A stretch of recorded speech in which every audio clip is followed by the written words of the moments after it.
Hey Rose people, it's Christine. I am going to tell you today about a project that I've been working on for the last year on Reverence. And I was called to write about reverence as a worldview, a way of approaching life with wonder, care, and gratitude and attention and respect after spending years watching people bludgeon themselves with the pace of modern life. And after studying ecology and philosophy and beginning to see the connection between how we treat ourselves and how we treat the world around us. And that there is such a hunger for more meaning and more enchantment and more connection in the people that I was encountering. So I decided to write about reverence, creating ritual in modern life, a way of slowing down and witnessing and feeling and celebrating and making meaning alone and with others. Little spots of beauty, pausing before meals to drop into full appreciation, saying thank you to plants before harvesting them, marking important moments in new ways. Maybe even rebinding ourselves to the cycle of the day and the moon and the seasons.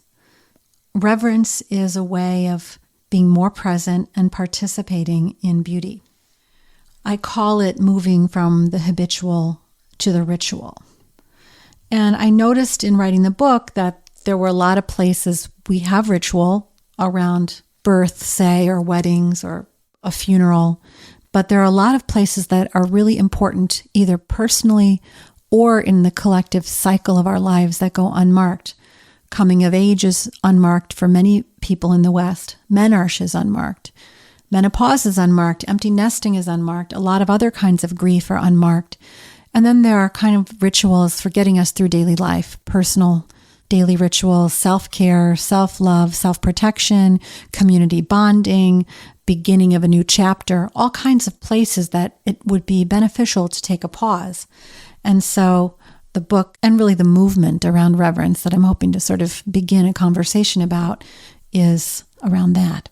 So I thought I would read to you a little bit of the beginning chapter. The first chapter is called How Do We Serve Enchantment?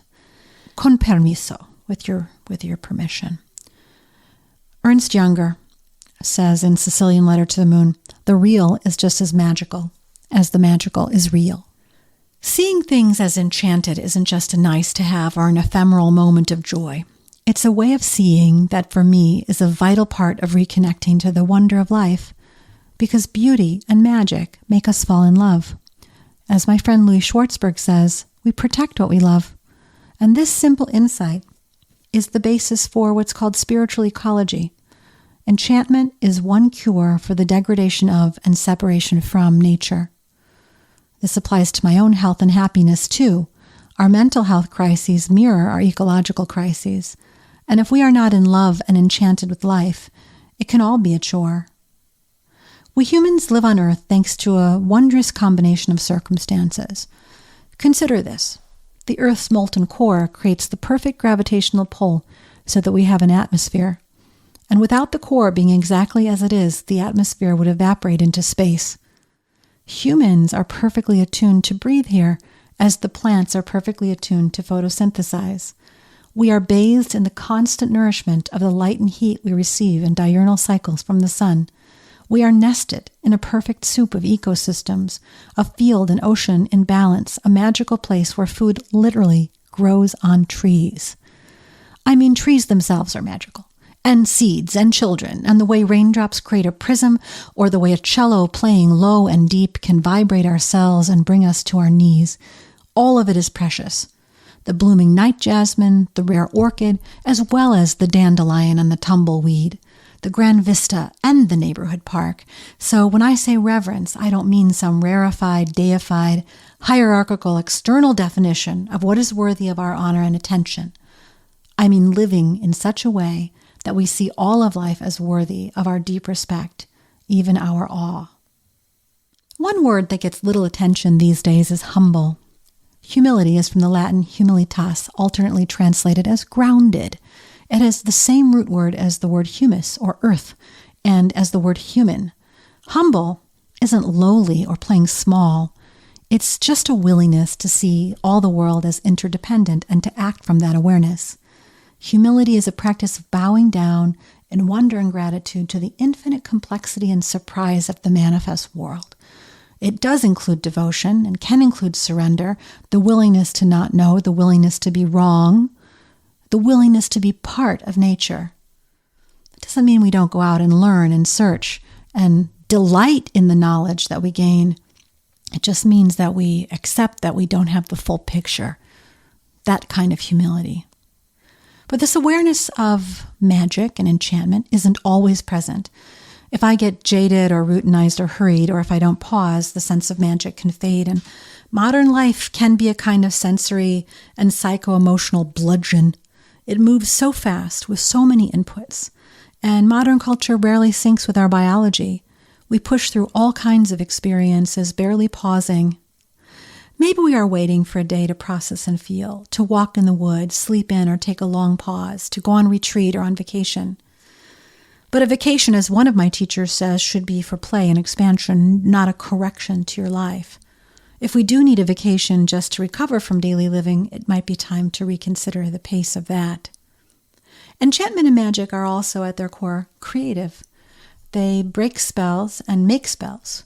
Being able to enchant the world unwinds old way of seeing and makes space for new ideas to grow.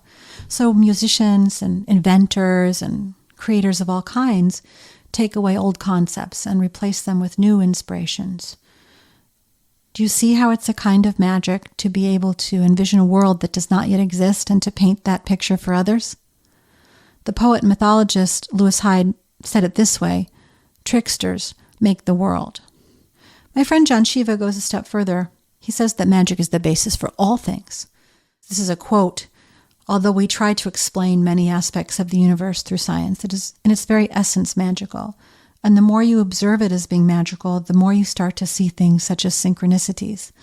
And the more tuned in you get to it, the more that you're able to effortlessly manifest magic in your own life. In a world obsessed with the measurable, with facts and figures and numbers, it sometimes takes practice and intention to bring the magic back into focus. And we do this by cultivating a kind of receptivity to it. We harmonize with the omnipresent universal orchestra and know that we are, as my friend Katie Roper says, simultaneously both playing our part and also surrendering to the whole. I love that orchestra metaphor. And for all of this to happen, we might need a complete revolution in our interior space. Maybe we say, I am the earth and it is me. I am not better than it nor above it, rather utterly and completely dependent on it.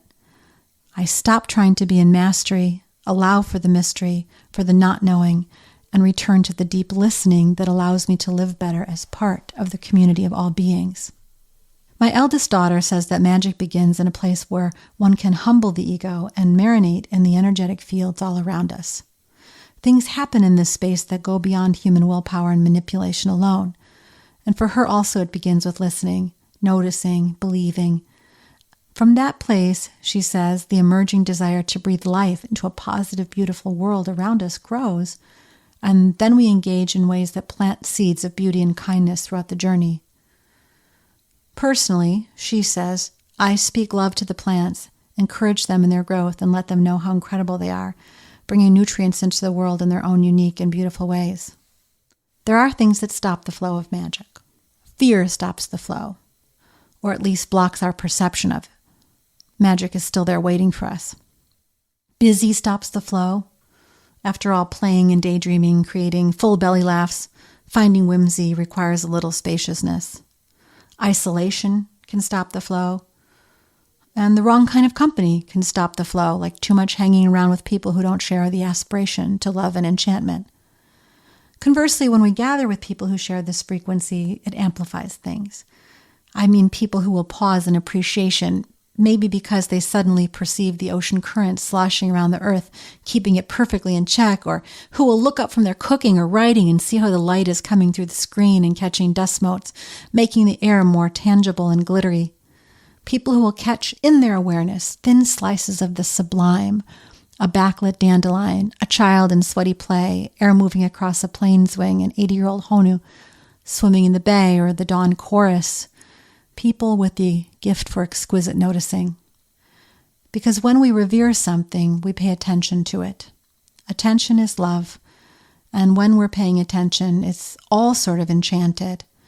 We engage in rituals and ceremonies, deliberately slowing time, making meaning, making space to connect, create, and feel.